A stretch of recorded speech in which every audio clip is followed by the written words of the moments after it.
ሊቀ ጳጳሱ መንቀሳቀስ የሚችሉት ለቡራኬ ብቻ ነው። ቅዳሴ አቋርጦ መግባትም መውጣትም የተከለከለ ነው። ፍጹም የተከለከለ። ማንም የፈለገውን አይነት የክህነት ማዕረግ ቢኖረው፣ የፈለገውን አይነት የትምህርት ደረጃ ቢኖረው፣ የፈለገውን አይነት የሰባኪ ቦታ ምናምን እንደዚህ የታወቅኩ ነኝ፣ እንደዚህ መርጌታ ነኝ፣ እንደዚህ ምናምን ክልክል ነው ፈጽሞ። በቃ ይሄ በእግዚአብሔር ፊት የመቆም ስርዓት ነው። ማዕድ እንኳን ይከበራል እኮ ስጋዊ ማዕድ ይከበራል። ልክ ነው። ይሄን ስርዓት የምናፈርሰው እኛው ነን። በእውነት ፈርዶብን፣ በዚህ ዘመን ፈርዶብን።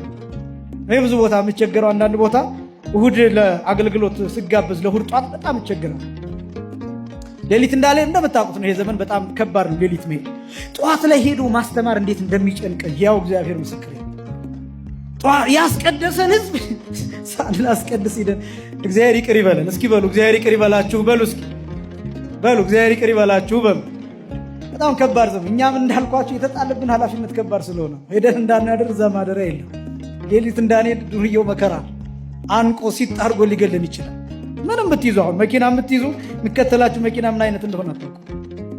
እና ከባድ ጊዜ ስለሆነ እንደው በዚሁ አጋጣሚ እንድትረዱት ነው፣ ሌሎችም እንዲረዱት ነው። ሰባኪ ጠዋት የሚመጣበት ምክንያት ይሄ ነው።